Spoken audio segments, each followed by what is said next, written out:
yakin kok subsidinya setiap tahun naik. Pasti ada yang salah. Laut kita berlimbah, udara kita meracuni paru-paru kita. Investor masuk, industrialisasi terjadi, lingkungan rusak, rakyat menderita. Kemudian sumber daya alam menjadi sumber sengketa di antara rakyat dengan rakyat, antara pemerintah dengan pemerintah. Allah mengingatkan tentang ini dalam Al-Quran, Zaharul fasadi fil barri wal bahri bima kasabat aydin nas liyudhiqahum ba'dad ladzi amilu. Telah terjadi kerusakan di bumi karena tingkah laku manusia di darat dan di laut.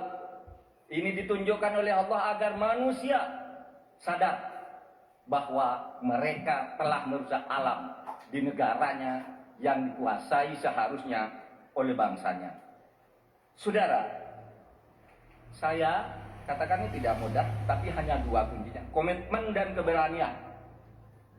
Pada 16 Juni 2011, sebagai Ketua MK, saya sudah mengatakan apa-apa yang diperlukan untuk ini. Saya membuat vonis tanggal 16 Juni bahwa sumber alam itu untuk memihak rakyat ukurannya ada 4. 1. Pemanfaatan. 2. Pemerataan. 3. Partisipasi masyarakat. Dan kemudian juga penghormatan terhadap hak-hak yang diwariskan secara luhur kita. Kami akan gunakan 4 tolak ukur itu.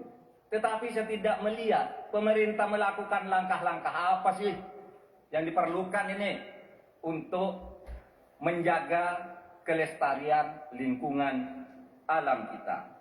Maka kami punya program petani bangga bertani di Laut Jaya, nelayan sejahtera.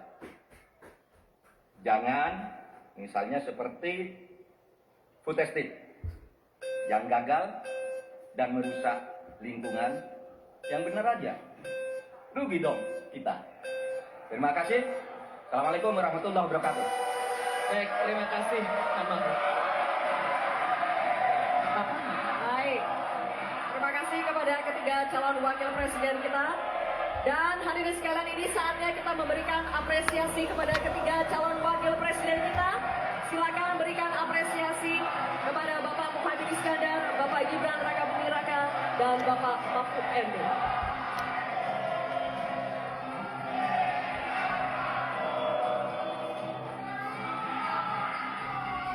Baik.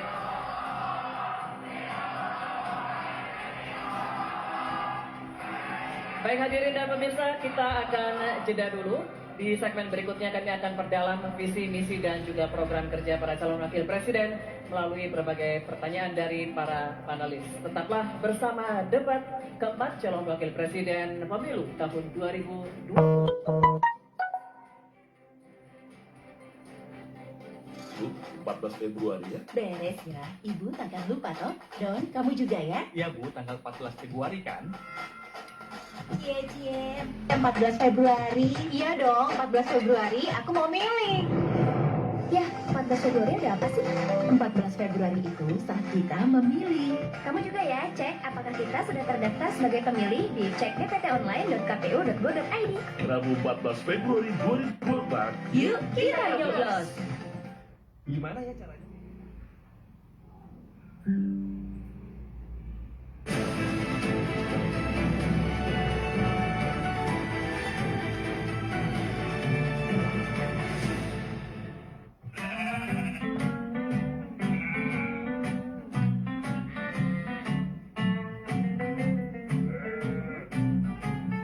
Kenali luar dalam.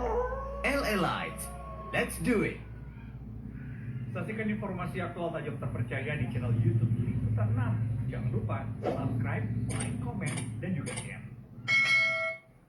KPU Kota Bogor, Jawa Barat mendapati ribuan surat suara rusak. KPU Kota Bogor juga telah meminta surat suara yang rusak diganti oleh KPU Pusat. Penyortiran dan pelipatan surat suara masih dilakukan KPU Kota Bogor di gudang logistik. Dari hasil penyortiran dan pelipatan, ditemukan ribuan lembar surat suara rusak. Surat suara yang rusak antara lain kertas sobek dan terkena tinta. Surat suara rusak ini terdiri dari surat suara DPR RI, DPRD Provinsi, dan DPRD Kota Bogor. Total kerusakan 2.289 lembar. Kerusakan ribuan lembar surat suara ini telah dilaporkan KPU Kota Bogor ke KPU Pusat untuk segera diganti dengan surat suara yang baru. Ya, memang proses sortir dan pelipatan ini adalah merupakan proses di mana ada pemilahan juga antara yang rusak dengan yang lainnya, dan kami dari awal sudah antisipasi semua, sudah pisahkan semua antara yang rusak dan yang memang layak digunakan. KPU Kota Bogor telah menerima 817.283 lembar surat suara sesuai daftar pemilih tetap. Iwan Kurniawan melaporkan dari Kota Bogor, Jawa Barat. Debat keempat Capres-Cawapres 2024, lebih dari 200 juta pemilih siap menentukan pilihan. Para kandidat pemimpin negara kembali beradu visi dan misi dengan tema pembangunan berkelanjutan, sumber daya alam, lingkungan hidup, energi, pangan, agraria, masyarakat adat dan desa. Saksikan debat keempat Capres-Cawapres 2024.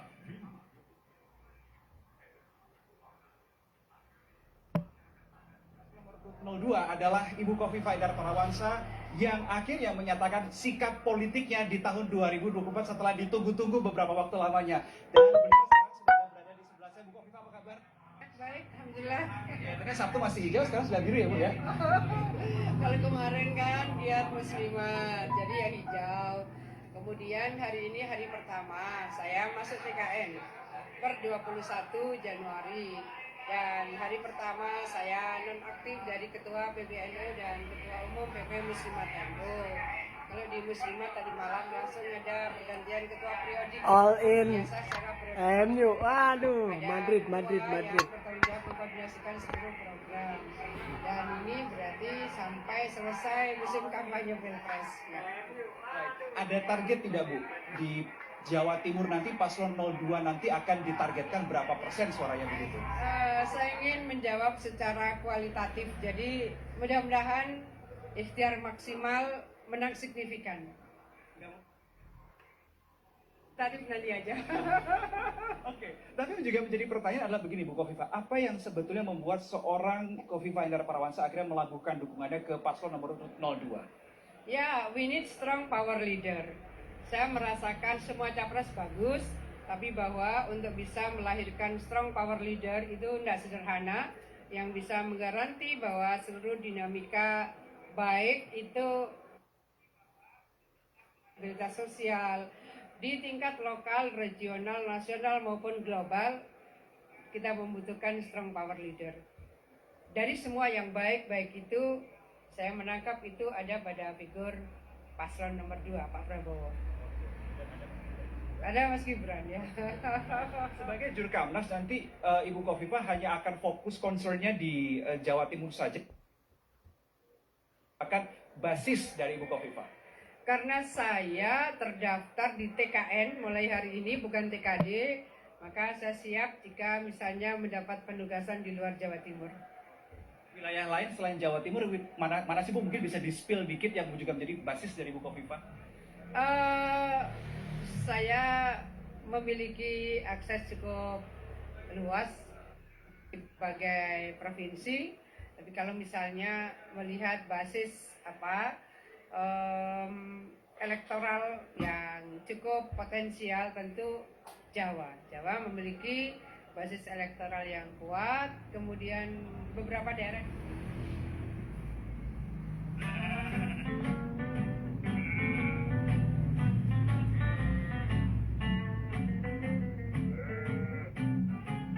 Kenali luar dalam.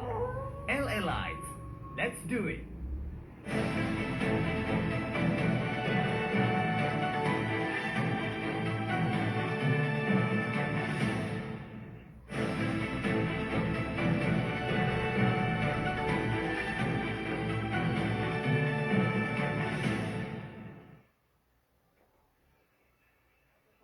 Wakil Presiden Pemilu tahun 2024. Di segmen kedua ini, calon wakil presiden akan menjawab pertanyaan yang telah disusun oleh tim panelis. Selain menjawab pertanyaan, masing-masing calon wakil presiden juga akan diberikan kesempatan untuk saling menanggapi dan saling memberikan respons. Untuk itu, kami undang kembali ketiga calon wakil presiden untuk menuju ke podium masing-masing.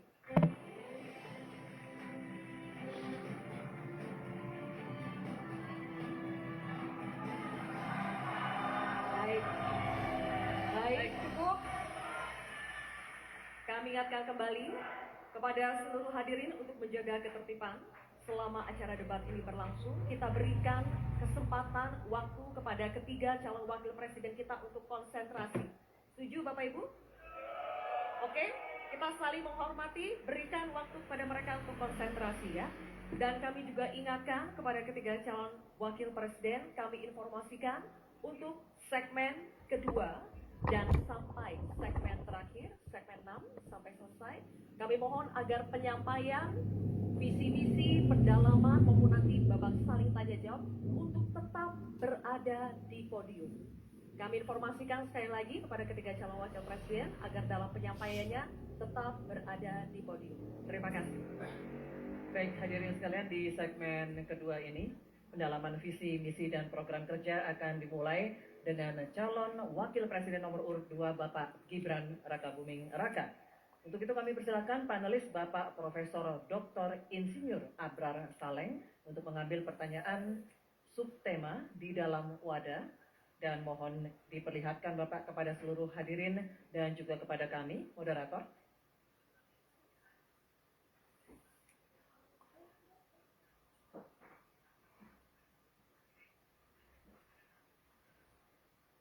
Bercanda.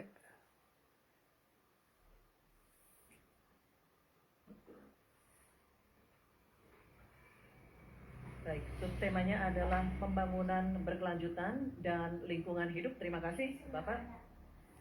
Kemudian kami persilakan panelis Bapak Dr. Aris Sujito untuk berkenan mengambil undangan daftar pertanyaan dari wadah. Mohon diperlihatkan hurufnya, Bapak.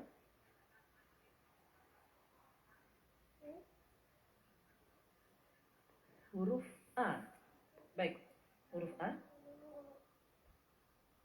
Kami akan buka amplop pertanyaannya, masih disegel Bapak-Bapak, dan kami ingatkan juga bahwa kami akan membacakan pertanyaan ini satu kali, mohon didengarkan dengan seksama. Ini pertanyaan untuk calon wakil presiden nomor urut 2 Bapak Gibran Rakabuming Raka. Pembangunan rendah karbon diperlukan untuk mewujudkan net zero emission atau emisi nol bersih tahun 2060 melalui pemanfaatan sumber daya alam yang efisien dan inklusif. Namun praktek pembangunan masih berorientasi pada ekonomi ekstraktif. Pertanyaannya, bagaimana kebijakan paslon untuk mengarus utamakan pembangunan rendah karbon yang berkeadilan? Waktu menjawab 2 menit, Bapak, dimulai saat Bapak berbicara. Silakan. Baik, terima kasih. Jika kita bicara masalah karbon, tentunya kita harus menyinggung juga masalah pajak karbon, carbon storage, dan juga carbon capture. Agenda ke depan tentu kita harus mendorong transisi menuju energi hijau. Kita tidak boleh lagi ketergantungan pada energi fosil. Kita dorong terus energi hijau yang berbasis bahan baku nabati, seperti yang saya katakan tadi, bioetanol, bioaftur, biodiesel. Sekarang sudah terbukti dengan adanya B35 dan B40, ini sudah mampu menurunkan nilai impor minyak kita, meningkatkan nilai tambah produksi sawit di dalam negeri, dan juga lebih ramah lingkungan. Sekali lagi, tantangannya di sini adalah mencari titik keseimbangan atau titik tengah. Kita ingin menggenjot hilirisasi industri, tapi kita juga wajib menjaga kelestarian lingkungan. Kita ingin meningkatkan produktivitas petani dan juga sektor maritim, tapi kita juga wajib menjaga keseimbangan alam. Dalam pelaksanaannya tentu AMDAL itu wajib, analisa lingkungan juga wajib, sustainability report wajib juga. Dan jangan sampai ada alih fungsi lahan yang sekiranya merugikan pengusaha lokal, UMKM lokal, ataupun masyarakat adat setempat. Sekali lagi, potensi energi baru terbarukan juga luar biasa sekali. Ada energi surya, angin, air, bioenergi, panas bumi, dan kita punya potensi yang besar sekali, 3.686 gigawatt. Terima kasih. Terima kasih Bapak Gibran Raka Buming Raka. Baik, sesinya masih berlanjut Bapak Ibu, terima kasih. Kami persilakan sekarang untuk calon wakil presiden nomor urut 3 Bapak Mahfud MD untuk menanggapi. Waktunya 1 menit dimulai saat Bapak berbicara. Silakan. Baik, terima kasih. Saya sudah menyimak dengan baik meskipun saya agak koreksi sedikit terhadap pertanyaan tadi. Kalau dibilang 5 tahun dari sekarang untuk emisi dan bersih, itu sebenarnya nanti tahun 2060 masih jauh waktunya. Tapi masalah yang kita lihat itu sebenarnya pengelolaan berkelanjutan belum dilakukan. Sebenarnya dulu ada garis-garis besar haluan semesta berencana yang sudah mengatur seperti ini dengan sangat rinci. Waktu tahun 62 atau 61 Presiden mengeluarkan kebijakan itu.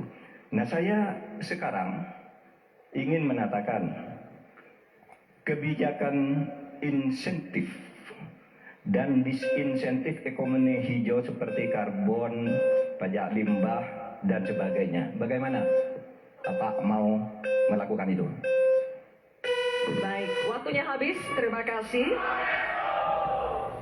Selanjutnya, calon wakil presiden nomor urut 1, Bapak Muhammad Iskandar. Kami berikan kesempatan juga untuk menanggapi. Waktunya 1 menit dimulai ketika Anda berbicara. Silakan. Ya, memang pajak karbon ini salah satu, bukan satu-satunya.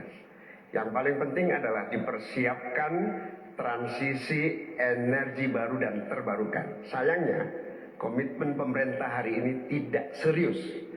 Target energi baru dan terbarukan yang mestinya kita harus punya target 2025 berkurang dari 23 justru diturunkan menjadi 17%. Penundaan implementasi pajak karbon dilakukan oleh pemerintah hari ini. Dari tahun 2002 dimundur menjadi tahun 2025. Apanya yang mau dilanjutkan? Karena itu secara tegas harus dilakukan. Implementasi pajak karbon dilakukan secepat-cepatnya, sekaligus transisi energi baru terbarukan dijalankan. Baik, waktunya masih ada Bapak. Cukup lanjut. Baik, terima kasih Bapak Muhammad Iskandar atas jawabannya atau tanggapannya. Selanjutnya, kami persilakan calon wakil presiden nomor urut 2, Bapak Gibran Raka Buming Raka untuk merespons tanggapan dari calon wakil presiden nomor urut 3 dan calon wakil presiden nomor urut 1. Waktunya 1 menit dimulai saat Bapak berbicara. Silakan. Terima kasih Prof. Mahfud dan Gus Muhaimin. Untuk masalah insentif, komitmen, ini bisa kita kasih contoh yang sudah berjalan saja. Contohnya pembangkit listrik tenaga surya yang ada di Cirata. Itu kan kerjasama dengan PT Masdar dari Uni Emirat Arab. Ini kan juga ada insentifnya, Prof. Ada tax holiday, tax allowance, ada pembebasan biaya modal juga, sehingga akan mendorong perusahaan-perusahaan untuk berinvestasi di bidang transisi energi hijau. Transisi menuju energi hijau ini memang tidak murah, sangat costly karena beberapa perusahaan memang belum bisa mencapai ekonomi soft skill. Tapi yang jelas adalah komitmen kita pasti akan meningkatkan bauran listrik PLN yang sekarang cuma 20%, ini harus ditingkatkan lagi ke depan. Terima kasih. Baik. Terima kasih Bapak Gibran. Oke. Baik, kita selanjutnya akan beralih ke pertanyaan kedua untuk calon wakil presiden nomor urut 3, Bapak Mahfud MD. Kami akan persilakan kali ini panelis Bapak Profesor Dr. Arif Satria untuk mengambil pertanyaan subtema di dalam wadah. Silakan Bapak. Mohon diperlihatkan kepada seluruh hadirin dan juga moderator.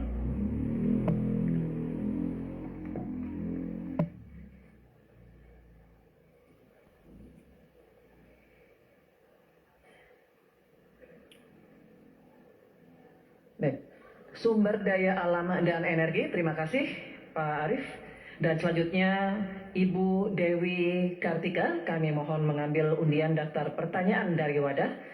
Mohon nanti diperlihatkan huruf yang tertera.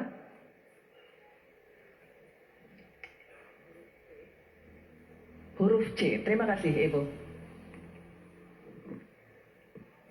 Baik, kami akan buka Bapak-Bapak amplop pertanyaannya, masih tersegel juga. Kami ingatkan kembali bahwa kami akan membacakan pertanyaan ini satu kali. Mohon didengarkan dengan seksama. Untuk Bapak Mahfud MD. Korupsi pertambangan dan perikanan ilegal serta pembalakan liar masih marak terjadi. Hal ini mengakibatkan kerusakan ekologis di darat dan di laut serta ketidakadilan sosial.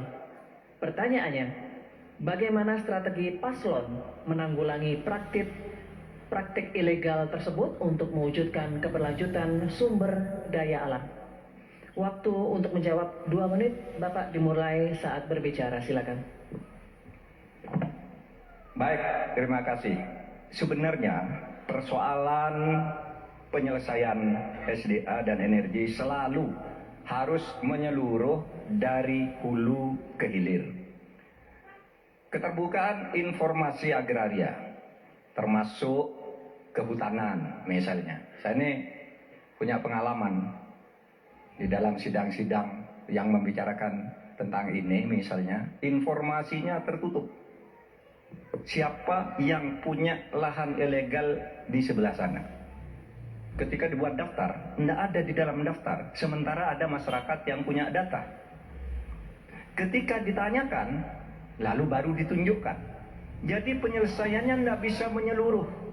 Karena kemudian atas nama keterbukaan informasi publik, mereka katakan ini rahasia. Nggak bisa dong, rahasia itu kan bukan yang tentang data perampasan tanah-tanah rakyat, kasus-kasusnya di mana, siapa yang menyerobot perkebunan sawit, itu kan harus daftarnya lengkap. Sesudah diselidiki apa yang terjadi di dalam analisis. Wah, itu memang permainan buruk. Sehingga selalu disembunyikan. Kalau baru orang tahu dikeluarkan satu-satu. Tidak ada penyelesaian yang menyeluruh. Nah, oleh sebab itu, ini menjadi penting bagi kita keterbukaan informasi tentang data-data. Kalau kita mau menyelesaikan, data itu menjadi basis untuk penyelesaian. Kita juga pernah, atau kami kalau bicara soal rekam jejak, ya, kita ikut dalam upaya penyelesaian satu peta sebagai rujukan untuk masalah-masalah tersebut. Demikian. Baik, terima kasih Bapak Mahfud MD. Selanjutnya kami persilakan calon wakil presiden nomor urut 1 Bapak Muhaimin Iskandar untuk menanggapi. Waktu Bapak 1 menit dimulai ketika Bapak berbicara. Silakan. Selain yang disampaikan Pak Mahfud, salah satu yang memprihatinkan adalah data ESDM itu ada 2.500 tambang ilegal. Sementara tambang yang legal saja tidak membawa kesejahteraan. Dan kita menyaksikan dalam proses penambangan dan bisnis tambang kita, hilirisasi dilakukan ugal-ugalan, merusak lingkungan, ada kecelakaan, tenaga asing mendominasi. Di sisi yang lain juga perkembangan hilirisasi maupun tambang tidak signifikan dengan kesejahteraan masyarakat sekitar. Sulawesi Tengah pertumbuhan ekonominya sampai sekarang bisa 13%, tinggi sekali, tapi rakyatnya tetap miskin dan tidak bisa menikmati. Hilirisasi apa yang mau kita lakukan sementara ilegal juga terus berlangsung. Lanjut, demikian. Terima kasih. Baik, terima kasih Bapak Muhaimin Iskandar. Selanjutnya, giliran calon wakil presiden nomor 2 Bapak Gibran Raka Buming Raka Bapak, kami berikan kesempatan juga untuk menanggapi. Waktunya 1 menit dimulai ketika Anda berbicara. Silakan. Baik, terima kasih Gus Muhaimin dan Prof. Mahfud. Dari pasangan Prabowo Gibran, simpel saja solusinya. IUP-nya dicabut, izinnya dicabut, simpel. Karena sesuai Undang-Undang Dasar 1945 pasal 33 ayat 3 dan 4 dan juga Pancasila sila 4 dan 5, kita ingin sumber daya alam ini dimanfaatkan sebesar-besarnya untuk kemakmuran rakyat. Dan juga kita harus menjalankan Permen Investasi nomor 1 tahun 2022. Intinya kita ingin perusahaan-perusahaan besar ini bisa menggandeng UMKM lokal, pengusaha lokal, jadi mereka tidak besar sendiri, tapi ikut membesarkan lokal, pengusaha lokal, dan UMKM setempat. Terima kasih. Masih ada waktu, Pak Gibran? Cukup atau lanjut? Cukup? Baik. Terima kasih. Selanjutnya kita kembali ke calon wakil presiden nomor urut 3, Bapak Mahfud MD. Kami persilakan untuk merespons tanggapan dari calon wakil presiden nomor urut 1 dan 2. Waktunya 1 menit, Bapak. Dimulai ketika Anda berbicara. Baik, saya mencatat juga tambang ilegal sebanyak 2.500, tapi juga ada yang lebih dari itu. Dalam 10 tahun terakhir terjadi deforestasi 12,5 hektar hutan kita. Lebih luas dari 23 luasnya Pulau Madura, di mana saya tinggal. Ini deforestasi dalam waktu 10.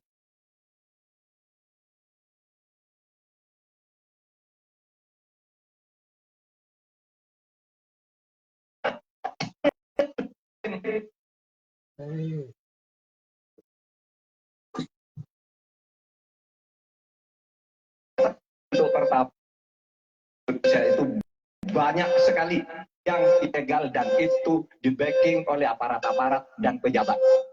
Itu masalahnya. Baik, terima kasih ya Pak. Pak Mahfud, terima kasih.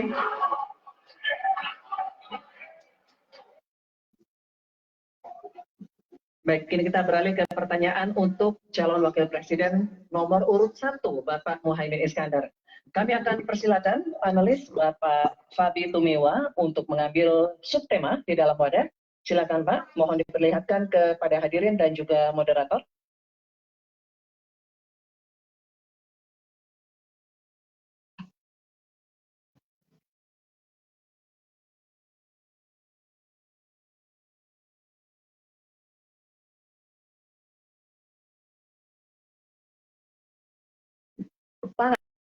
Baik, terima kasih Bapak. Dan kami persilakan pula panelis Profesor Dr. Insinyur Haryadi Kartodiharjo untuk mengambil undian daftar pertanyaan dari wadah. Mohon diperlihatkan huruf yang tertera.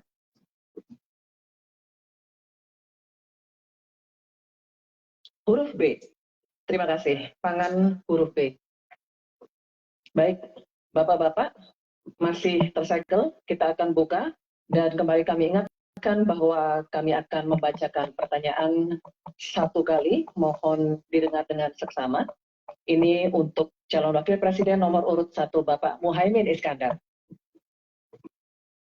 Perubahan iklim ekstrim mengancam produksi pangan dan menurunkan kualitas gizi pangan.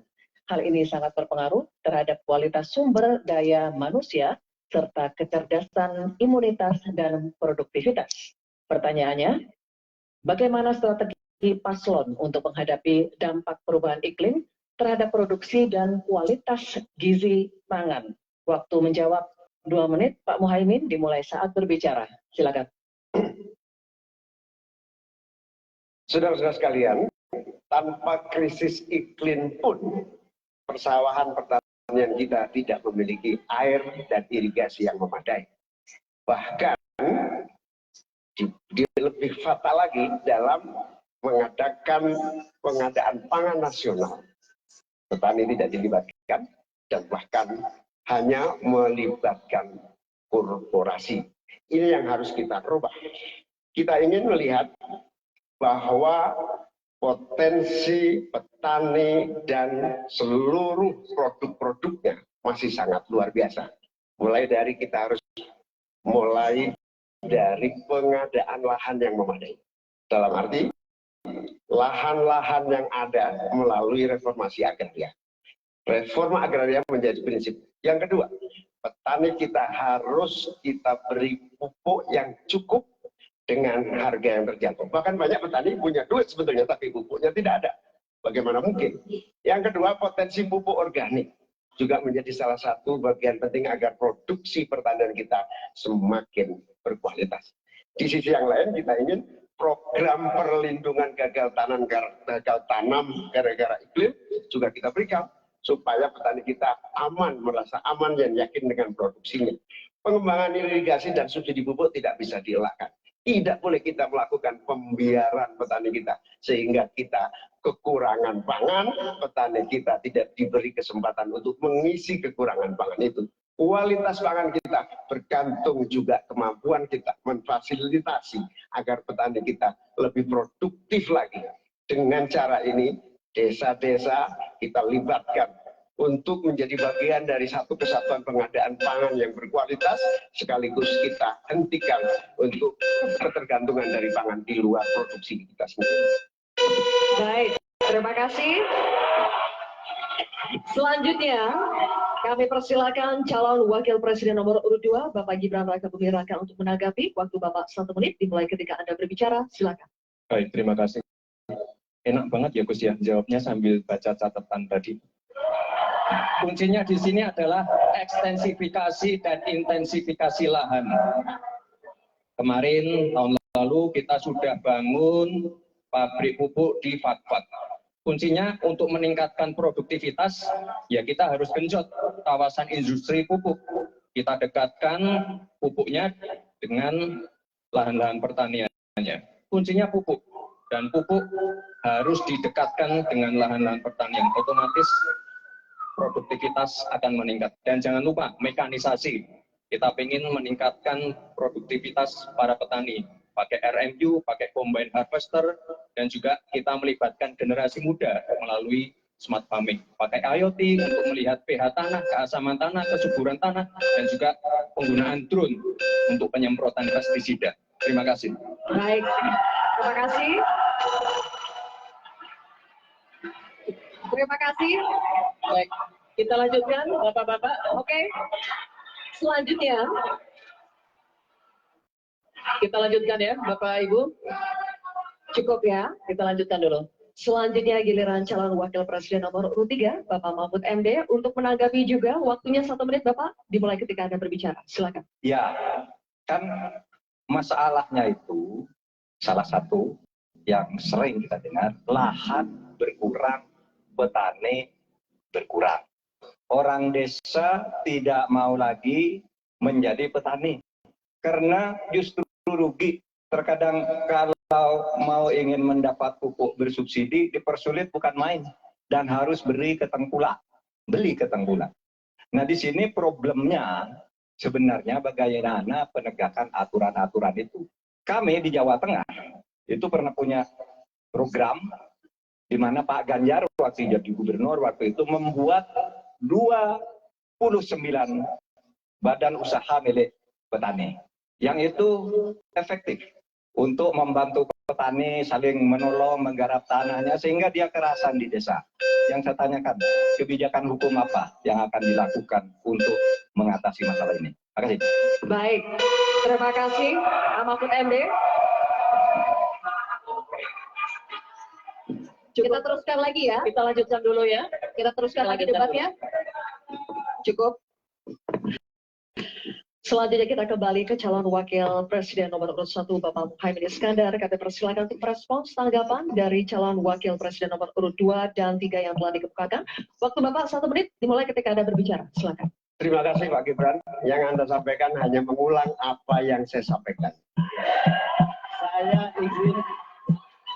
Saya ingin memperdalam lagi bahwa petani kita ini potensinya besar sekali. Jumlah petani kita masih sangat besar. Potensi tanah kita subur masih banyak lagi. Di sisi yang lain, kita juga memiliki apa yang disebut kebutuhan pangan kita, juga pasar yang luar biasa. Nah, dalam konteks ini Antara suplai kita punya potensi, antara permintaan kita juga punya sangat kuat. Oleh karena itu, pemerintah tidak boleh diam, turun tangan, jangan terlalu normatif mengatasi keadaan. Untuk Pak Mahfud, saya ingin menyampaikan bahwa seluruh perangkat undang-undang yang menyangkut perlindungan petani dan produksi kita sebetulnya lengkap. Tinggal implementasi saja dari seluruh proses hukum yang kita miliki. Kemauan politik, kesungguhan, tidak mengabaikan petani. Terima kasih Bapak Muhaimin, waktunya habis. Ya. Baik, kan memberikan Bapak Ibu sekalian, tuntas sudah segmen kedua kita. Ini saatnya kita berikan apresiasi kepada ketiga calon wakil presiden kita.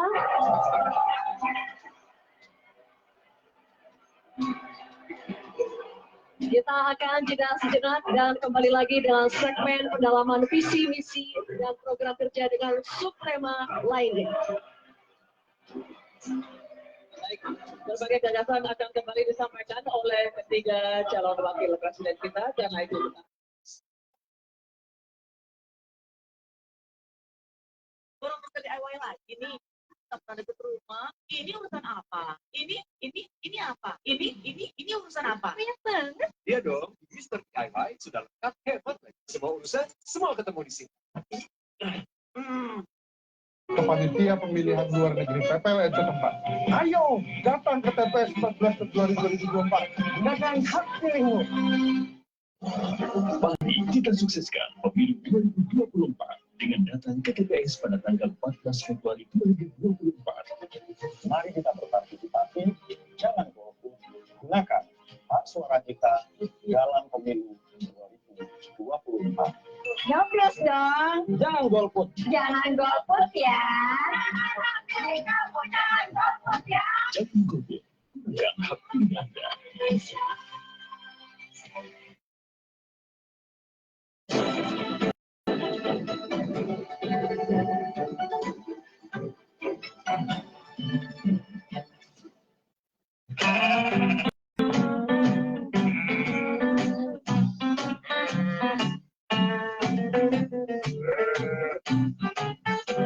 Gasman, Kaboman. LA Live, let's do it. Kalau nyoblos yang tengah man. Sudah kita saksikan bagaimana sesi pertama setelah visi dan misi, kemudian tanya jawab di segmen sesi kedua begitu ya. Saya sudah bersama dengan Asrori Puadi, pengamat media sosial Indonesia Indikator. Apa yang kamu lihat Mas dari sesi pertama dan kedua? Ya menarik ya, karena sejak segmen pertama dari saat penyampaian visi misi kita melihat Caimin tampil lebih baik dibanding debat sebelumnya, di mana juga kemudian sudah mulai menyerang gitu ya, menyinggung soal penguasaan lahan, kemudian secara berulang mengulangi soal etika, walaupun ditarik ke belakang soal etika lingkungan, kemudian juga soal mengulang soal misalnya bagaimana kepemilikan lahan itu sebagai kemudian pemerintahnya ugal-ugalan gitu, hilirisasi yang ugal-ugalan. Nah ini kan jelas bahwa posisi Caimin di sejak pertama itu mencoba melakukan serangan terhadap Mas Gibran. Walaupun tadi kita lihat Mas Gibran kemudian langsung memberi hook juga gitu ya. Soal kayaknya enak ya jawab itu pakai catatan gitu. Yang langsung kalau kita lihat di TV tadi adalah limit Caimin langsung berubah gitu. Nah ini menarik bahwa serangan itu sudah sejak dari awal dan kami melihat bahwa ini akan berdampak pada perbincangan netizen nantinya. Nah kalau kita lihat dari real time sekarang ini memang posisi Mbak di Pak Mahfud masih memiliki sentimen positif tertinggi. Kemudian kalau di Gibran ada 45,3% positif, kemudian di Caimin atau Muhaimin Iskandar ada 52,6%. Nah ini memang menunjukkan masih porsi juga secara komposisi perbincangan itu selisihnya antara sekian ratus ribu gitu ya. Caimin lebih banyak dibincangkan dengan 5,3 ribu, kemudian diikuti Gibran 4,2 dan kemudian Pak Mahfud 4,8 ribu gitu. Nah tapi ada yang menarik, ini di mana sentimen trust di Gibran dan Mahfud itu cukup tinggi, tapi di Caimin ini ada 47,6% itu emosinya adalah emosi anticipation. Nah, ini memang cukup dijelaskan Mas, ya, jadi emosi antisipasi itu seperti apa? ya, ini karena tadi yang saya sampaikan di depan, karena Caimin itu mencoba memberikan satu narasi bahwa ada ketidakadilan yang dilakukan oleh pemerintah saat ini. Misalnya dari segi kepemilikan lahan yang dianggap Caimin itu tidak sesuai porsi, tidak adil, kemudian tadi yang menyinggung soal hilirisasi yang ugal-ugalan gitu. Ugal-ugalan bahkan disebutkan beberapa kali. Iya, beberapa kali. Nah, ini yang memunculkan kemudian emotion anticipation di dalam perbincangan terhadap Muhaimin gitu. Oke, kemudian kalau dari paslon nomor urut 2 ini Gibran ya, Raka Buming Raka, ini yang paling menonjol ada di emotion trust. Iya. Memang kan kalau kita ngelihat tadi ya, ini emotion trust-nya sempat berkurang tadi di segmen sebelumnya, kemudian naik kembali ketika Mas Gibran melakukan hook tadi gitu, bahwa apa yang serangan pertama yang dilakukan oleh Caimin kemudian dibalas oleh Mas Gibran dengan langsung menembak soal, kayaknya enak nih soal Bapak menjawab dengan membawa catatan. Ini kan menarik bahwa Gibran ternyata tidak hanya tinggal diam, bahwa serangan-serangan itu dijawab langsung gitu, walaupun tidak langsung terkait substansi, tapi ini kan menjadi sorotan yang menarik dari bincang oleh netizen. Oke, nah ini yang tidak berubah adalah respon positif, kemudian emotionnya trust di Mahfud MD begitu. Yang tidak berubah nampaknya kalau saya lihat dari data beberapa debat sebelumnya juga kita selalu kemudian tinggi, sentimen positifnya juga dan emotion trustnya tinggi. Memang kalau kita lihat Pak Mahfud ini memang lebih banyak dukungan gitu ya soal keyakinan para netizen, soal dukungan terhadap beliau, bahwa walaupun tema hari ini soal pangan dan lain-lain, tapi Pak Mahfud bisa memberikan porsi yang lebih bagus dibanding debat-debat sebelumnya. Oke, Mas Asrori, kita akan melihat bagaimana jalannya debat berikutnya, begitu ya, di sesi ketiga ini. Kita tunggu bersama seperti apa debatnya. Apa yang bisa singkat saja, Mas Asrori, apa yang diprediksikan di berikutnya? Ya, sepertinya akan lebih menarik dan saya yakin tambah seru. Oke, saksikan bersama.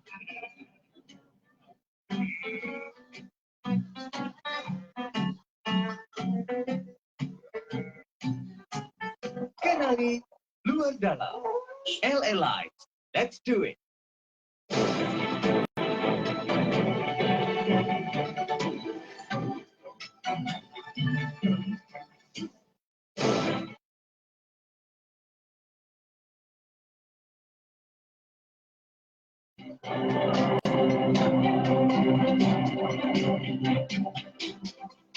Terima kasih Anda masih menyaksikan debat keempat calon wakil presiden pemilu tahun 2024. Dan di segmen ketiga ini kami akan kembali dengan pendalaman visi, misi dan juga program kerja dari para calon wakil presiden kita dengan memberikan pertanyaan yang telah dibuat oleh para panelis. Dan kami ingatkan kembali kepada seluruh hadirin untuk mematuhi tata tertib yang telah menjadi komitmen kita bersama. Kini kami undang ketiga calon wakil presiden untuk menuju ke podium. Silakan Bapak-bapak.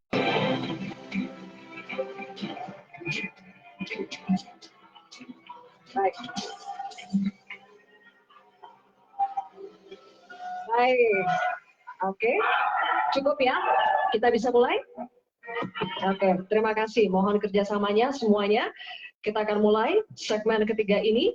Kami informasikan sekali lagi kepada ketiga calon wakil presiden dalam penyampaiannya untuk tetap berada di podium. Terima kasih. Untuk segmen ketiga ini, pertanyaan dimulai untuk calon wakil presiden nomor urut 3, Bapak Mahfud MD. Untuk itu kami persilakan kepada panelis, Bapak Profesor Dr. Insinyur Ridwan Yahya, untuk mengambil undian subtema pertanyaan yang ada di dalam wadah.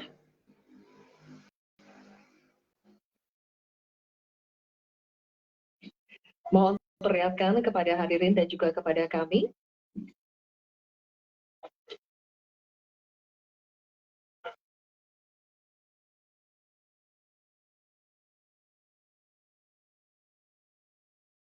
Subtemanya adalah masyarakat adat.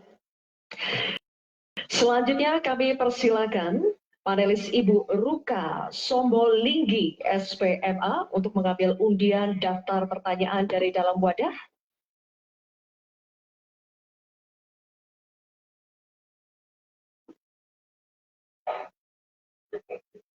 Diperlihatkan kepada hadirin dan kami. Oke, undian daftar pertanyaan huruf A. Subtema masyarakat adat.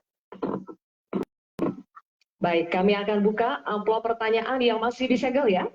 Bapak Ibu, kami ingatkan sekali lagi kepada calon wakil presiden untuk menyimak dengan seksama karena pertanyaan hanya akan kami bacakan satu kali. Pertanyaan untuk calon wakil presiden nomor urut 3, Bapak Mahfud MD. Kebijakan agraria dan sumber daya alam sering tanpa persetujuan masyarakat adat. Akibatnya, sejak 2014 terjadi perampasan 8,5 juta hektar wilayah adat, mengakibatkan 678 kasus kriminalisasi dan pemiskinan perempuan adat. Pertanyaannya, bagaimana strategi paslon untuk memulihkan hak-hak masyarakat adat? Waktu menjawab 2 menit dimulai saat Bapak berbicara. Silakan. Terima kasih, moderator. Saya ingin memulai masalah ini dengan pengalaman bahwa saat ini di tahun 2024 ini berdasar rekapitulasi yang dibuat oleh Kemenko Polhukam dari 10.000 pengaduan itu 2.587 adalah kasus tanah adat. Jadi ini memang masalah besar di negeri ini. Ada orang yang mengatakan, ada aturannya kan sudah ada. Tinggal laksanakan, Anda semudah itu. Justru ini aparatnya yang tidak mau melaksanakan aturan. Akalnya banyak sekali. Itu 4 hari yang lalu ketika kami ketemu di KPK, saya ulangi. KPK mengatakan, itu banyak tuh penguasaan tanah, izin-izin tambang. Oh, sudah dicabut nih. Saya nih pengalaman saya juga. Ada sudah dicabut oleh Mahkamah Agung, tidak dilaksanakan sampai 1,5 tahun IUP tadi yang dikatakan oleh Mas Gibran. Ada perintah dari Mahkamah Agung itu IUP yang di sana dicabut, ini vonis sudah inkrah. 1,5 tahun tidak jalan. Ketika kita kirim orang ke sana, petugasnya tiba-tiba dipindah. Yang baru ditanya, kami tidak tahu. Padahal isu-isu terjadi eksploitasi terhadap tambang-tambang nikel kita misalnya. Nah, oleh sebab itu kalau ditanyakan apa yang harus kita lakukan, strateginya adalah penertiban birokrasi pemerintah dan aparat penegak hukum. Karena kalau jawabannya laksanakan aturan itu normatif. Jadi kalau aparat penegak hukum itu hanya orang paling atas yang bisa memerintahkan siapa pimpinan penegak hukum itu. Sekian. Baik, terima kasih Bapak Mahfud MD. Cukup, dan selanjutnya kami persilakan untuk calon wakil presiden nomor urut 1, Bapak Muhaimin Iskandar untuk menanggapi. Waktunya 1 menit, Pak. Dimulai saat berbicara, silakan. Ya, terima kasih. Saya tambahkan Pak Mahfud, salah satu upaya kita agar tidak terjadi konflik antara proyek pembangunan nasional, terutama PSN, dengan masyarakat adat, kita harus betul-betul punya prinsip tidak ada satupun yang ditinggalkan dalam mengambil keputusan. Libatkan itu masyarakat adat. Menghormati masyarakat adat bukan memakai pakaian adat setahun sekali 17 Agustus, bukan. Menghormati masyarakat adat adalah memberikan ruang hak ulayat mereka, hak budaya mereka, hak spiritual mereka, hak dan kewenangan mereka menentukan cara membangun. Dengan cara penghormatan itu saya kira Pak Mahfud, apa yang saya sampaikan tadi bisa berjalan dengan lancar. Problem-problem bisa diatasi dengan baik.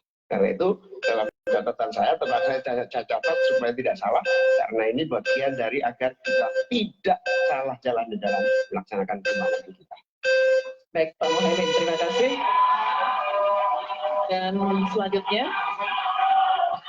tenang ya, kami akan persilakan calon wakil presiden nomor urut 2, Bapak Gibran Raka Buming Raka untuk menanggapi. Waktunya sama 1 menit dimulai saat berbicara. Silakan. Baik, terima kasih Prof. Mahfud. Sebagai seorang ahli hukum, Prof. Mahfud pasti paham bahwa RUU Masyarakat Hukum Adat ini masih kita usahakan untuk didorong. Sekarang juga sudah ada Perpres 28 tahun 2023. Ini sudah ada 1,5 juta hektar hutan adat yang sudah diakui.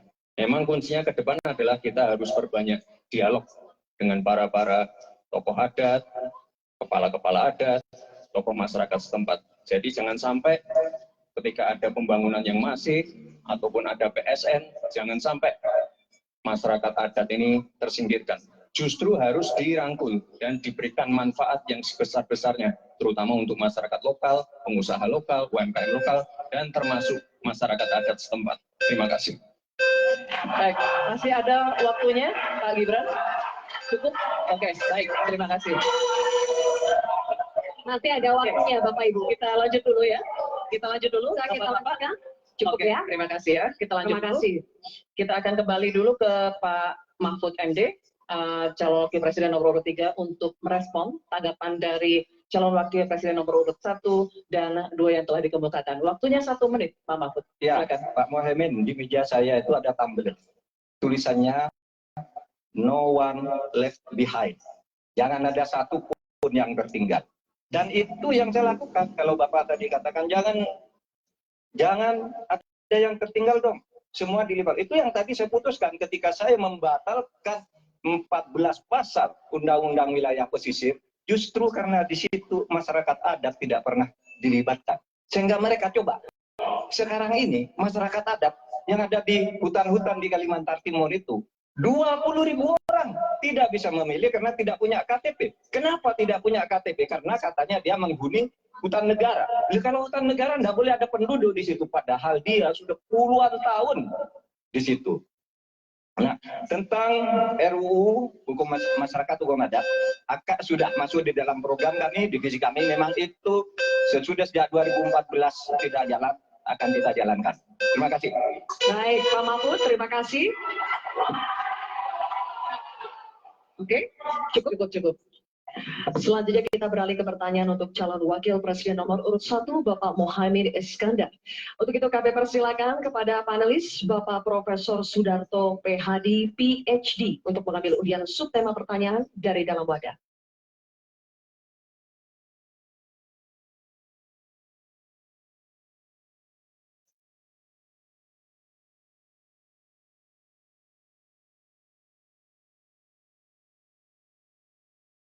Mohon tunjukkan kepada hadirin dan juga kepada kami. Subtemanya adalah desa. Baik. Selanjutnya kami persilakan panelis Ibu Profesor Dr. Sulistiowati Irianto untuk mengambil undian daftar pertanyaan dari dalam wadah. Silakan.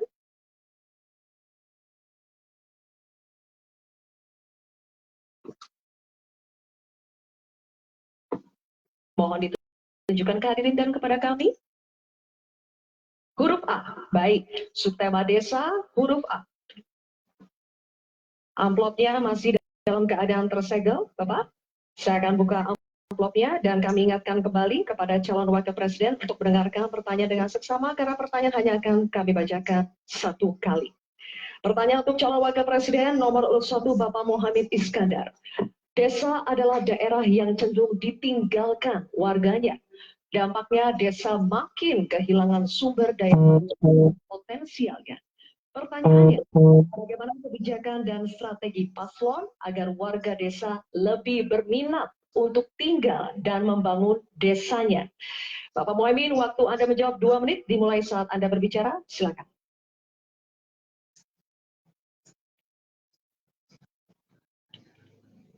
Terima kasih.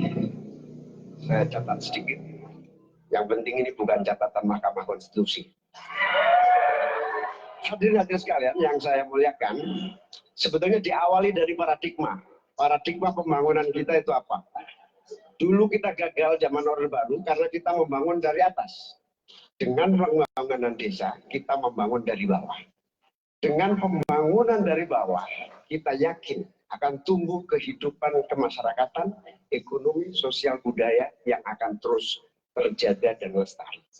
Oleh karena itu, sejak kita mengawali undang-undang pembangunan desa yang diikuti dengan penerapan dana desa yang terus meningkat dari tahun ke tahun, akan terbangun infrastruktur dan transformasi desa dari desa tertinggal menjadi desa maju dan mandiri.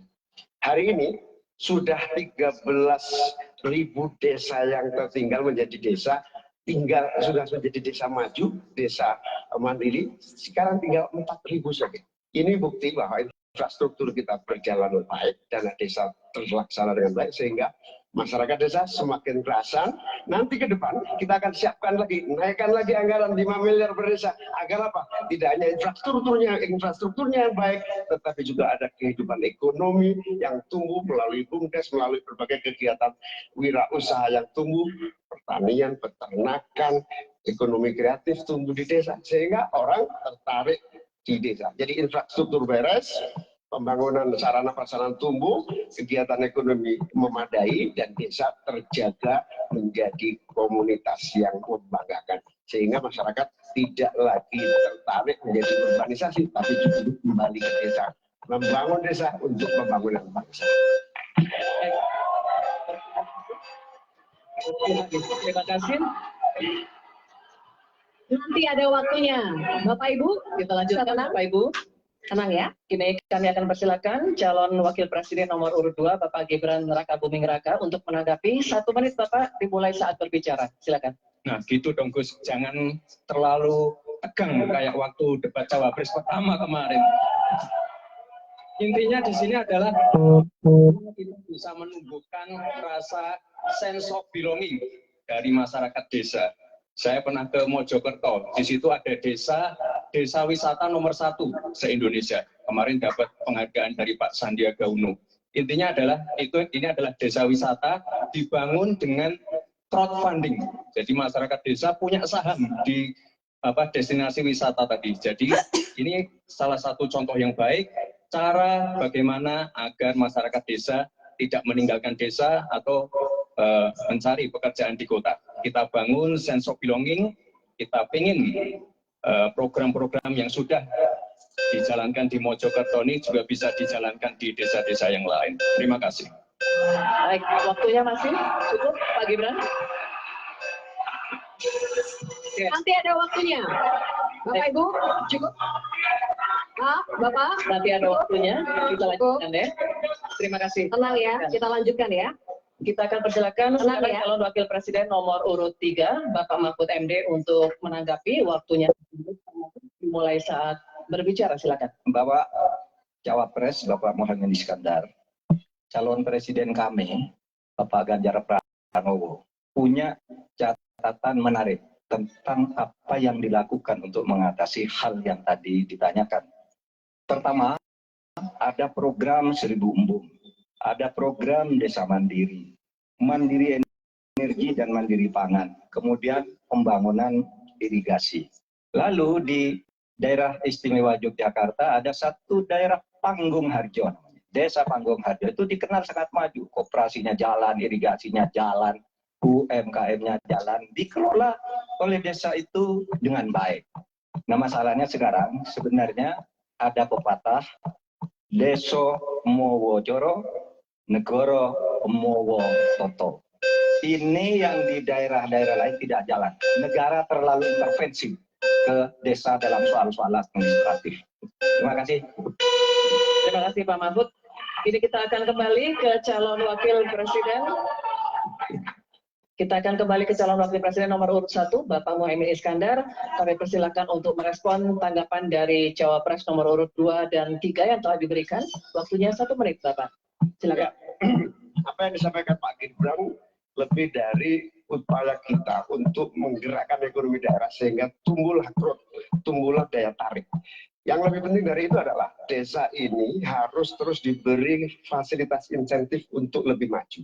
Oleh karena itu, keinginan saya menambah anggaran desa minimal 5 miliar buat desa. Tentang gerakan hemat negara. Kalau hemat buat jalan ke kantor, pergi nongkrong kemana-mana, paling hemat. Mulai 10.000 plus ekstra cashback. Seluruh tata kelola yang tumbuh dari kultur yang kuat ini harus dijaga betul, bahkan menjadi kekuatan daya tarik wisata, bisa menjadi juga ekonomi kreatif yang kita pasarkan ke berbagai daerah di tiap-tiap desa. Makanya sekarang tumbuh desa wisata di mana-mana, tumbuh ekonomi kreatif yang muncul dari desa. Baik, Bapak Muhaimin, waktu Anda habis. Terima kasih. Baik, oke. Selanjutnya kita beralih ke pertanyaan untuk calon wakil presiden nomor urut 2, Bapak Gibran Rakabuming Raka. Untuk itu kami persilakan kepada panelis Bapak Insinyur Tubagus Purkon Sobhani, MA PhD, untuk mengambil undian subtema pertanyaan dari dalam wadah.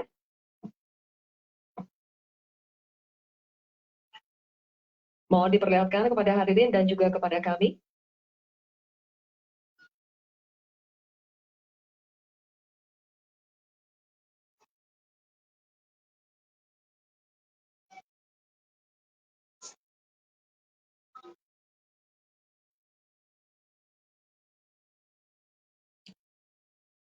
Subtemanya adalah agraria. Baik, terima kasih. Selanjutnya kami persilakan panelis Bapak Dr. Ari Sujito untuk mengambil undian daftar pertanyaan dari dalam wadah, Bapak.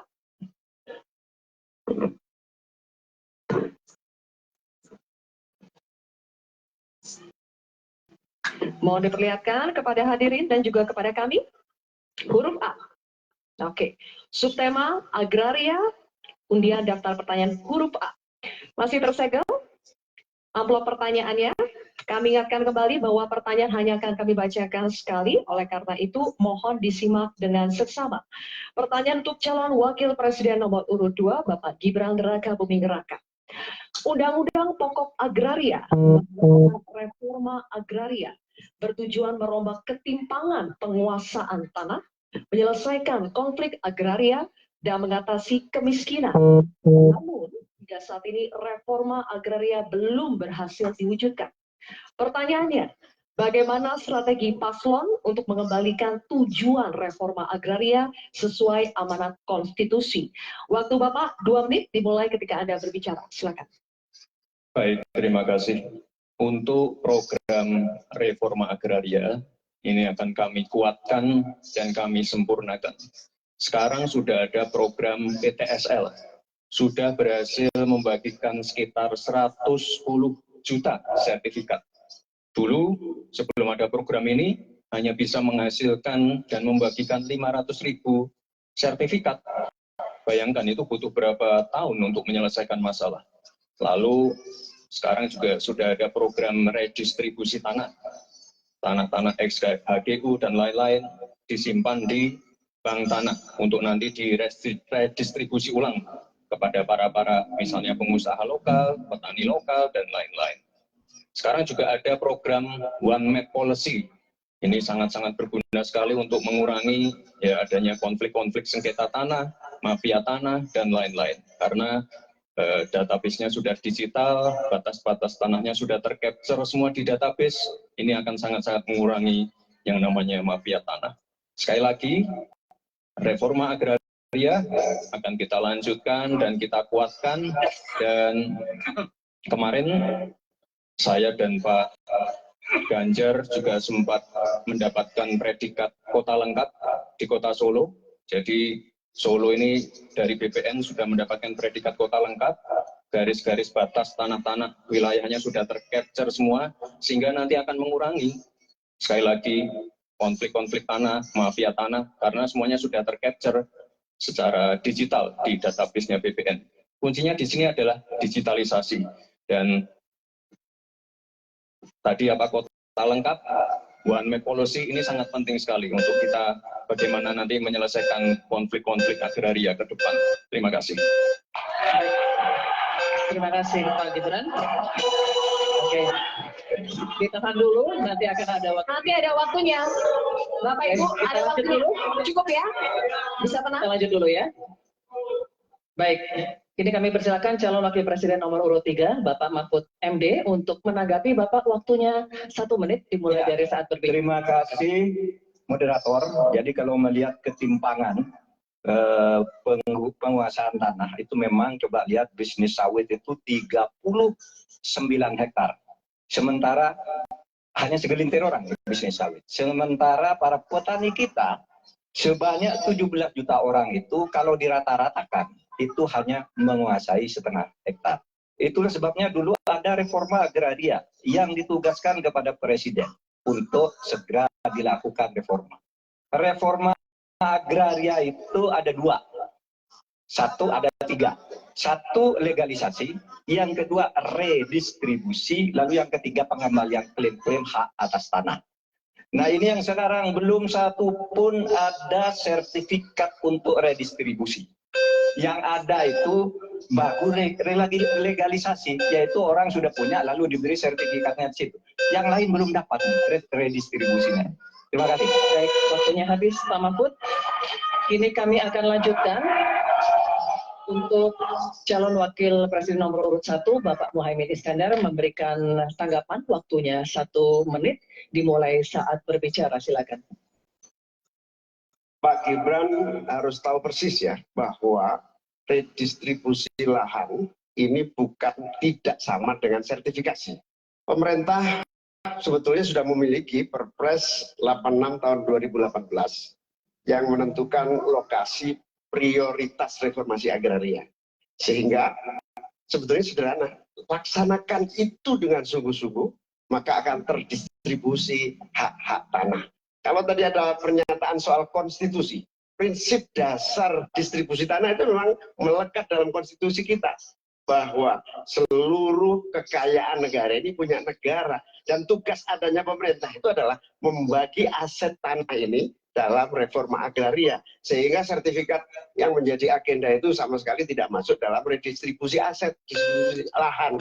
Sehingga kita harus merubah dan kita tunjukkan bahwa terjadi distribusi lahan untuk petani semakin sejahtera. Baik, waktunya habis. Mohon tenang. Cukup. Nanti ada waktunya, kita lanjut dulu ya. Kita akan kembali ke calon wakil presiden nomor urut 2, Bapak Gibran Rakabuming Raka, untuk merespon tanggapan dari cawapres nomor urut 3 dan 1. Waktunya 1 menit. Silakan. Baik, terima kasih Gus Muhaimin dan Prof. Mahfud.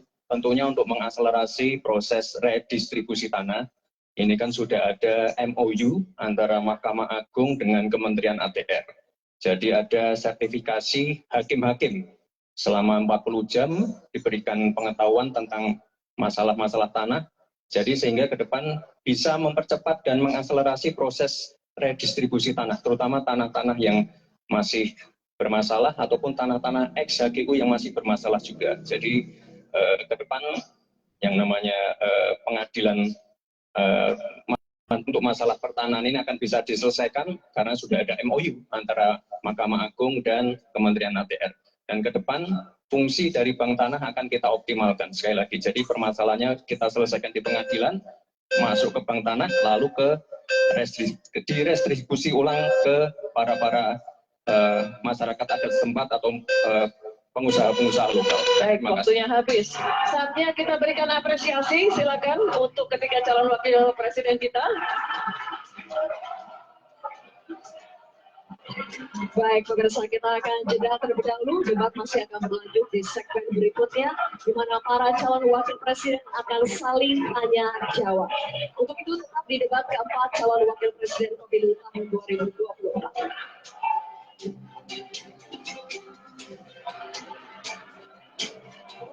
Memiliki hak dan peran yang sama dengan laki-laki untuk memilih dan dipilih dalam pemilu tahun 2024. Representasi perempuan di lembaga politik bangsa akan menentukan kebijakan bangsa Indonesia di masa depan.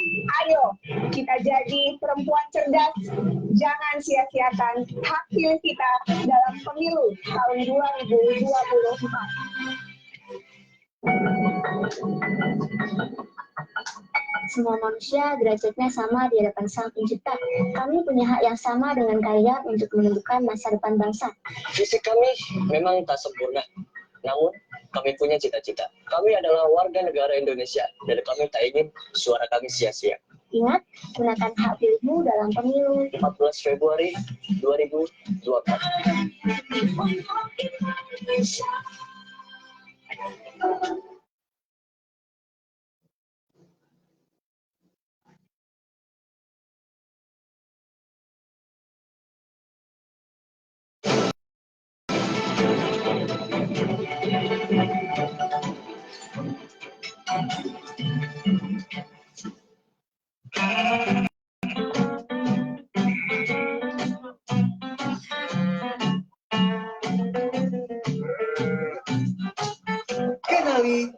luar dalam. LA Light, let's do it. Pesta Demokrasi Serentak 2024 telah tiba. Masyarakat bersiap memilih anggota DPR, DPD, DPRD Provinsi, DPRD Kabupaten, Kota, hingga Presiden dan Wakil Presiden. Semoga semuanya bisa berjalan lancar tanpa hambatan. Amin. Tapi kalau ada sengketa pemilu, gimana ya?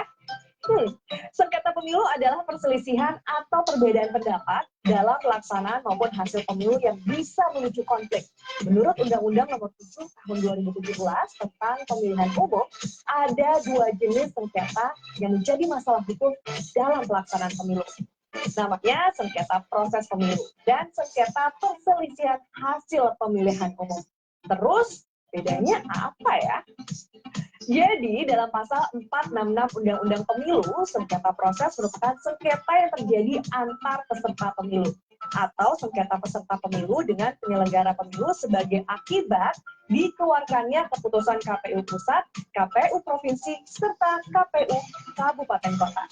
Kalau sengketa perselisihan hasil pemilihan umum, menurut pasal 473 Undang-Undang Pemilu, adalah perselisihan antara KPU dan peserta pemilu terkait penetapan perolehan suara hasil pemilu secara nasional. Biasanya berkaitan dengan penetapan suara hasil pemilu DPR, DPRD, dan DPD yang dapat mempengaruhi perolehan kursi peserta pemilu. Atau bisa juga berkaitan dengan hasil perolehan suara Pilpres. Karena maknanya berbeda, jelas cara penyelesaiannya juga berbeda dong. Sengketa proses pemilu bisa diselesaikan terlebih dahulu di Bawaslu. Setelah itu baru ke Pengadilan Tata Usaha Negara. Sementara lembaga yang berwenang menyelesaikan sengketa perselisihan hasil pemilu adalah Mahkamah Konstitusi. Putusan MK ini bersifat final dan mengikat ya. Tapi yang nggak kalah penting, jangan lupa yuk sama-sama kita awasi pelaksanaan pemilu 2024. Karena kamu harus tahu.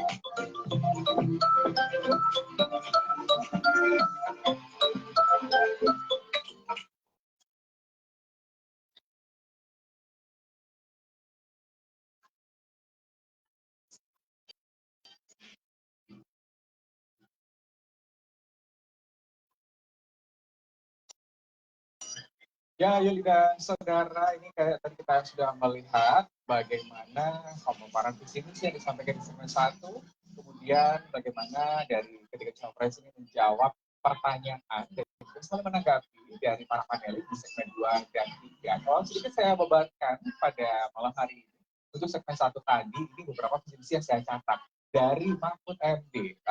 Ini mengatakan bahwa ada 3 hal yang menentukan bangsa kita, yakni Tuhan, manusia, dan juga alam. Kemudian di capres nomor urut 2, Gibran Rakabuming Raka ini komitmen untuk melanjutkan hilirisasi tanpa merusak lingkungan dan juga berencana akan meningkatkan dana desa. Kemudian dari Mohaimin Iskandar ini juga menyinggung soal food estate dan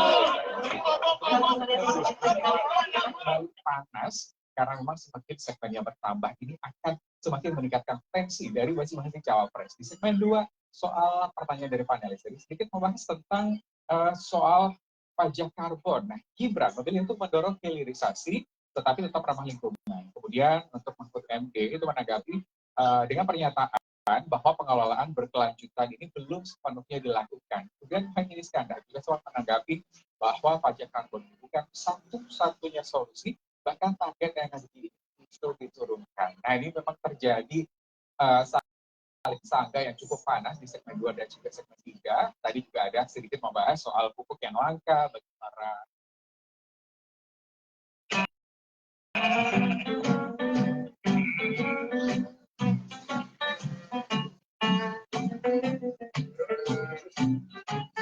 Kenali luar dalam. LA Light, let's do it.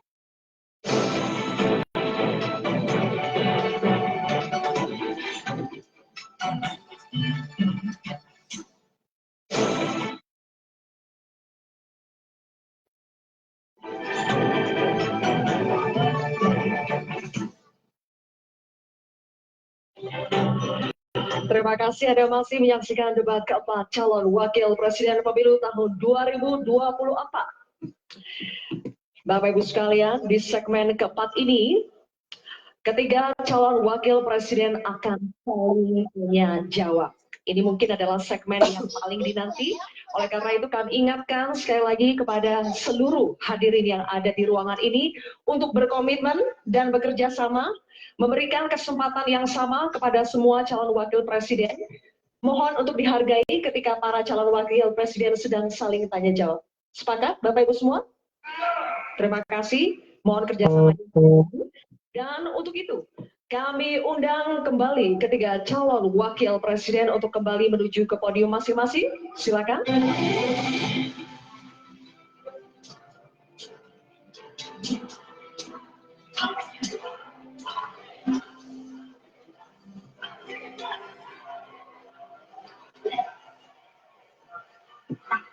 Baik, Bapak-bapak, cukup. Ini adalah segmen tanya jawab. Jawaban akan ditanggapi oleh calon wakil presiden penanya dan selanjutnya akan direspon kembali oleh calon wakil presiden yang menjawab. Sebelumnya, kepada para calon wakil presiden, kami informasikan kembali untuk melakukan tanya jawab sesuai dengan tema debat pada malam hari ini, yakni pembangunan berkelanjutan dan lingkungan hidup, sumber daya alam dan energi, pangan, agraria, masyarakat adat, dan desa. Jika menggunakan singkatan atau terminologi, mohon diberikan penjelasannya agar pertanyaannya jelas dan dimengerti oleh calon wakil presiden lainnya. Kami informasikan juga untuk dalam penyampaiannya tetap berada di podium. Ya, dan pada segmen ini, kesempatan pertama akan kami berikan kepada calon wakil presiden nomor urut 1, Bapak Muhaimin Iskandar, untuk bertanya kepada calon wakil presiden nomor urut 2, Bapak Gibran Rakabuming Raka. Bapak Muhaimin, waktunya 1 menit dimulai saat Bapak berbicara. Silakan. Terima kasih. Pak Gibran, Indonesia ini terdiri dari berbagai bioregional, di mana kita harus betul-betul mengerti agar pembangunan kita tepat sasaran dan bisa tumbuh dengan baik. Pertanyaannya, bagaimana strategi Anda melaksanakan pembangunan berbasis bioregional itu agar keadilan iklim terjaga, keadilan sosial terwujud, keadilan ekologi terlaksana dengan baik, keadilan antar generasi juga terwujud, sekaligus keadilan sosial. Mohon dijelaskan. Waktunya masih ada 17 menit. Apakah akan dipergunakan? 17 detik? 17 detik maksud kami? Cukup. Cukup, Pak Muhaimin, baik. Kini kami persilakan calon wakil presiden nomor urut 2, Bapak Gibran Rakabuming Raka, untuk menjawab. Waktunya 2 menit dimulai saat Bapak berbicara. Silakan. Gus Muhaimin ini lucu ya, menanyakan masalah lingkungan hidup, tapi itu kok pakai botol-botol plastik itu. Padahal saya, Pak Ganjar, Prof. Mahfud pakai botol kaca. Itu gimana itu komitmennya? Botol plastik semua itu. Tapi nggak apa-apa, kita kembali lagi ke topik ya. Intinya di sini kita sudah berkomitmen untuk yang namanya pembangunan tidak boleh lagi Jawa sentris, harus mulai Indonesia sentris. Kemarin Gus Muhaimin menolak IKN, tidak apa-apa, akan kita lanjutkan dan akan kita perkuat IKN itu. Sekali lagi, yang namanya pembangunan yang masif harus memperhatikan aspek lingkungan, sosial, dan keberlanjutannya. Kita pastikan mencari titik tengah, sekali lagi titik tengah, titik keseimbangan. Membangun hilirisasi industri, tapi harus memperhatikan lingkungan hidup, menggenjot produktivitas para petani, sektor maritim, tapi juga harus menjaga keseimbangan alam. Pastikan, sekali lagi, AMDAL, analisa lingkungan, sustainability report bisa tersajikan dengan baik, dan pastikan menggandeng pengusaha-pengusaha lokal, UMKM lokal. Jadi tidak besar sendiri, tapi ikut membesarkan yang lain. Intinya adalah anggaran ini dipakai untuk kesejahteraan rakyat. Pemerataan pembangunan itu penting. Dan sekali lagi, pembangunan yang masif harus memperhatikan sisi-sisi lingkungan hidup. Karena sekali lagi, yang namanya bencana kekeringan, banjir, kenaikan air laut, ini ancamannya sudah ada di depan mata. Dan ini adalah ancaman yang sangat nyata. Terima kasih. Baik, ini kami persilakan. Nanti ada waktunya. Nanti ada waktunya. Cukup. Cukup. Kami persilakan calon Wakil Presiden nomor urut 1, Bapak Muhaimin Iskandar, untuk menanggapi. Waktunya 1 menit, Bapak, di saat berbicara akan dimulai. Silakan. Pertanyaan saya tidak terjawab sama sekali. Karena di undang-undang kita juga dinyatakan bahwa potensi bioregional kita itu adalah bahwa wilayah nasional kita itu bukan terbagi bukan saja sekedar karena politik dan administrasi, tetapi ekosistem lingkungannya ada, sekaligus juga komunitas masyarakat yang tumbuh juga menjadi pertimbangan. Sehingga Papua misalnya, jangan pernah salah dalam membangun Papua. Papua harus berbasis pemerataan dan keadilan yang sempurna. Maluku misalnya, dengan kekuatan maritimnya, Maluku menjadi bioregional untuk pengembangan ekonomi kelautan dan perikanan.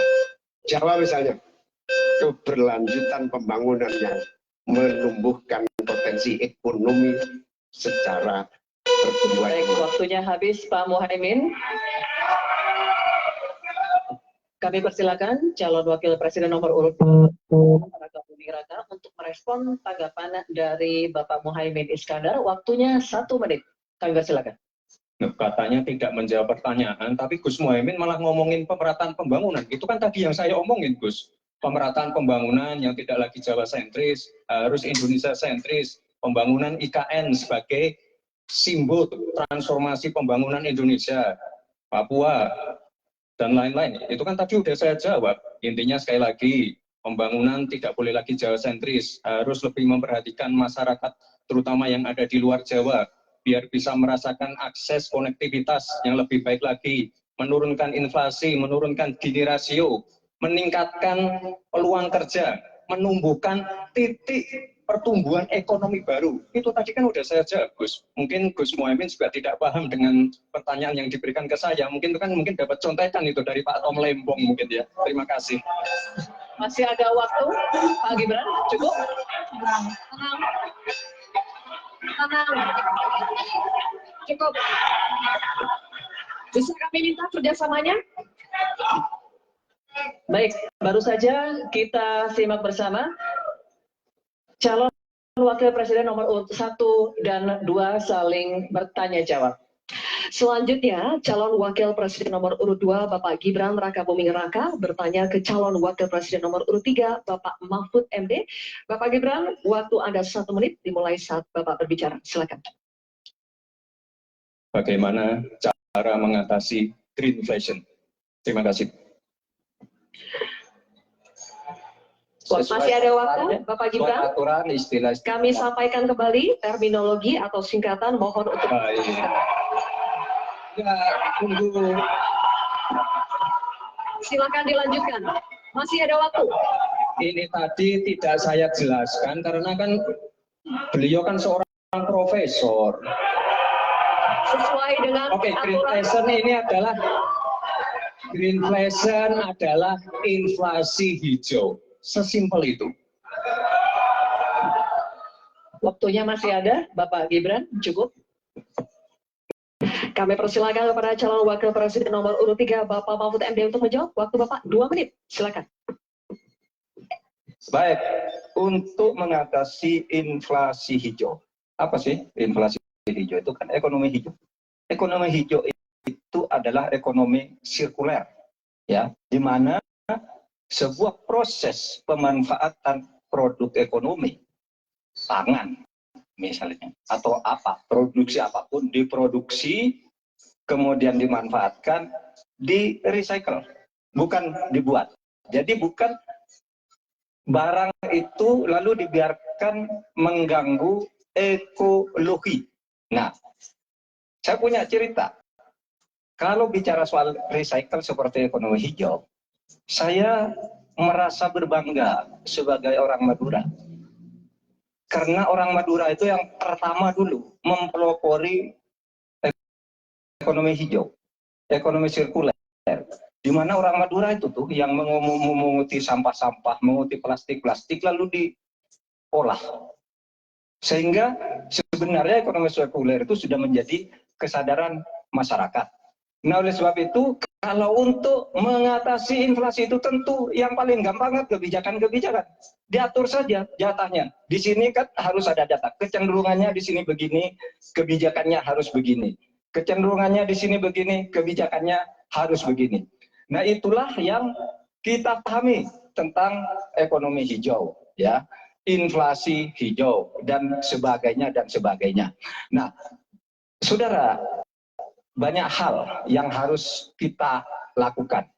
Karena misalnya ya, ukuran kemajuan ekonomi kita selalu diukur dari sekitar 5 hal. Misalnya pertumbuhan, kemiskinan, ketimpangan, dan 2 lainnya. Tetapi ada satu yang harus ditambahkan, yaitu emisi. Baik, Pak Mahfud, waktu Anda habis. Terima kasih.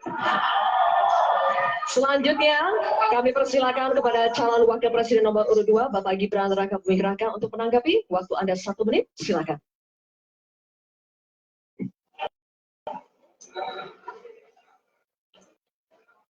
Saya lagi nyari jawabannya Prof. Mahfud. Saya nyari-nyari di mana ini jawabannya. Kok nggak ketemu jawabannya. Saya tanya masalah inflasi hijau kok malah menjelaskan ekonomi hijau. Prof. Mahfud, yang namanya greenflation atau inflasi hijau itu ya kita kasih contoh yang simpel aja. Demo rompi kuning di Prancis. Bahaya sekali. Sudah memakan korban. Ini harus kita antisipasi, jangan sampai terjadi di Indonesia. Kita belajar dari negara maju. Negara maju aja masih ada tantangan-tantangannya. Intinya transisi menuju energi hijau itu harus super hati-hati.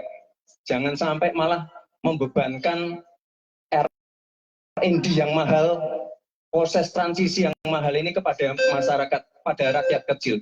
Itu maksud saya inflasi hijau, Prof. Mahfud. Terima kasih. Masih ada waktu, Pak Gibran?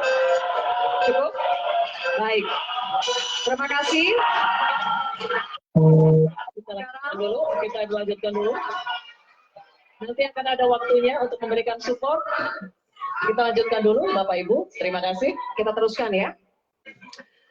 Kami persilakan calon wakil presiden nomor urut 3, Bapak Mahfud MD, untuk merespon tanggapan dari Bapak Gibran Rakabuming Raka. Waktu Bapak 1 menit dimulai ketika Bapak berbicara. Silakan. Saya juga ingin mencari itu jawabannya ngawur juga itu.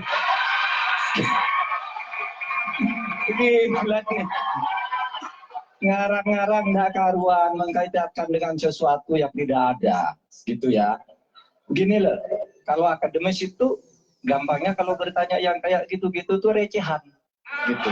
Recehan. Oleh sebab itu tidak layak dijawab menurut saya.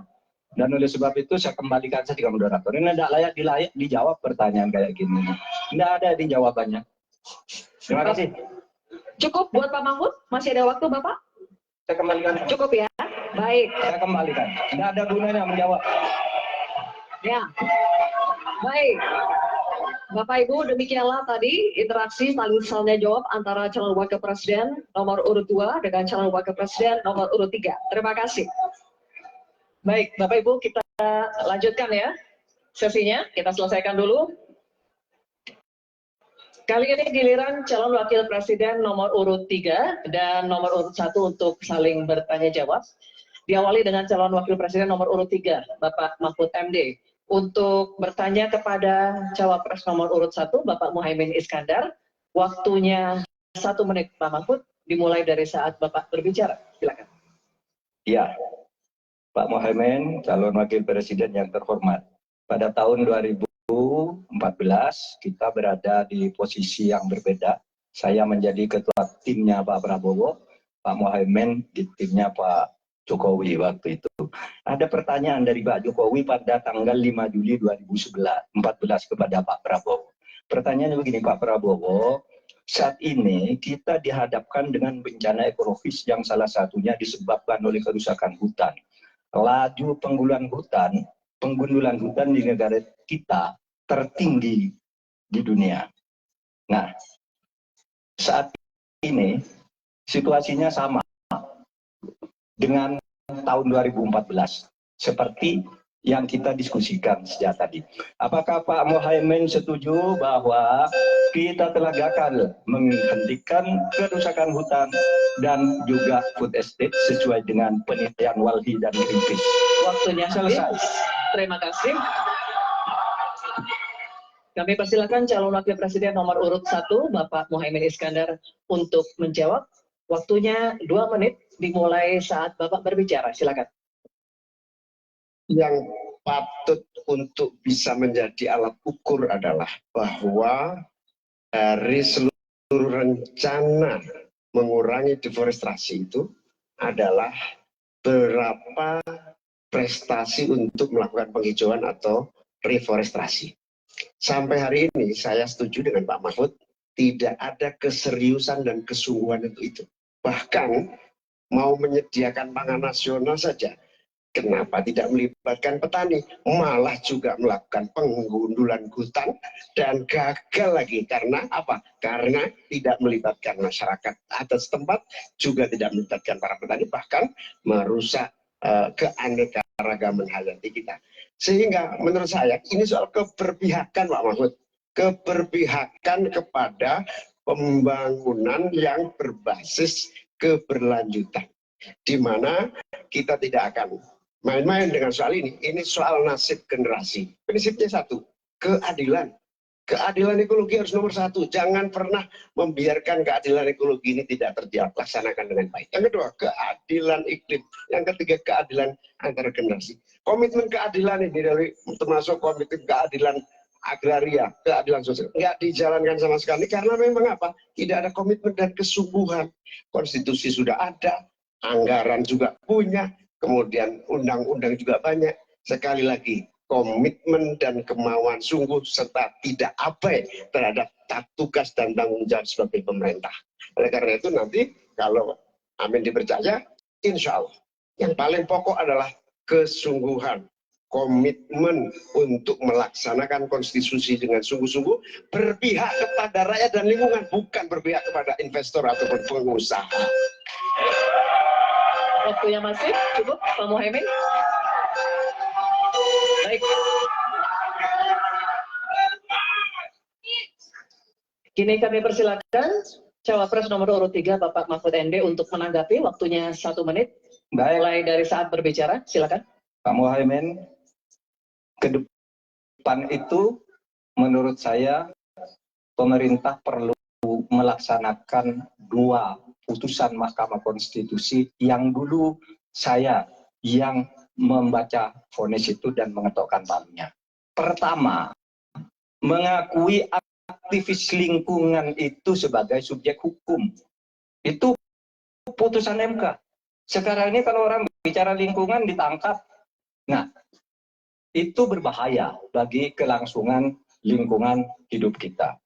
Lalu yang kedua, saya juga udah pernah tuh membuat putusan Mahkamah Konstitusi dan saya sendiri yang ngetok palunya agar definisi hutan adat itu betul-betul dibedakan dari definisi hutan negara.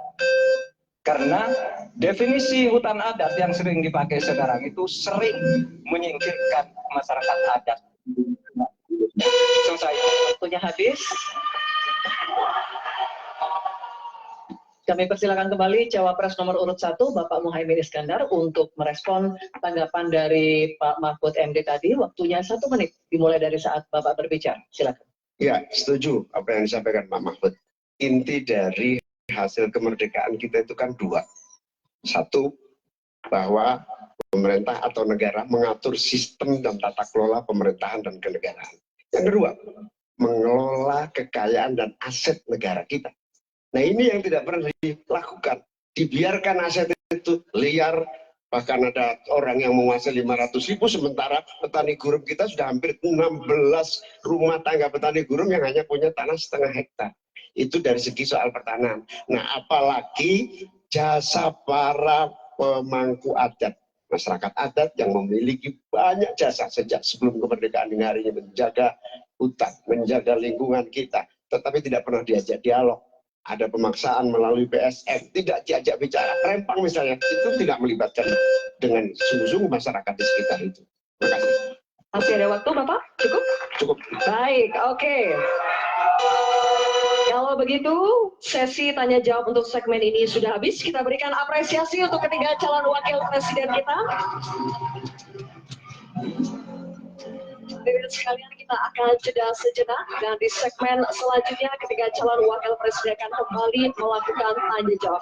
Untuk itu tetap bersama kami di debat keempat calon wakil presiden pemilu tahun 2024.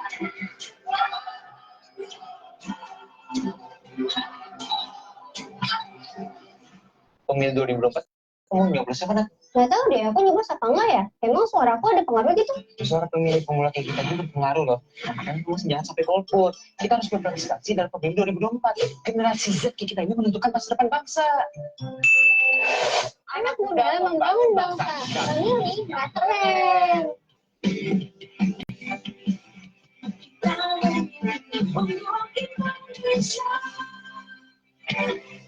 Ya, sekarang kan Bapak udah jadi pensiunan.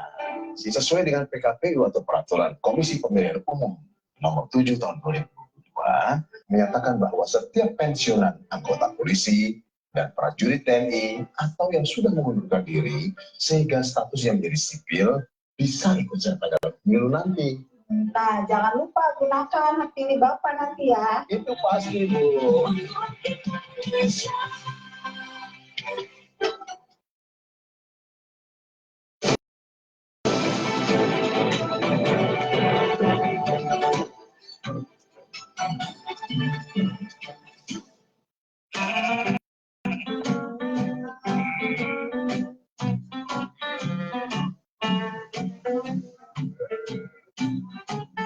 Kenali luar dalam.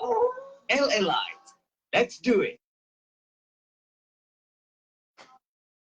Sesi ketiga debat sudah terlewati. Semakin panas. Kita tanyakan apakah di sosial media juga semakin panas. Kita lihat ini ada tim Indonesia Indikator yang sudah sejak dari tadi ini melihat bagaimana sentimen netizen di berbagai platform di sosial media. Dan ini mereka sedang bekerja, sudah tetap ini kita lihat seperti apa aja yang diomongin sama netizen di sosial media selama dari sesi 1, 2, terutama sesi ketiga yang cukup mencengangkan.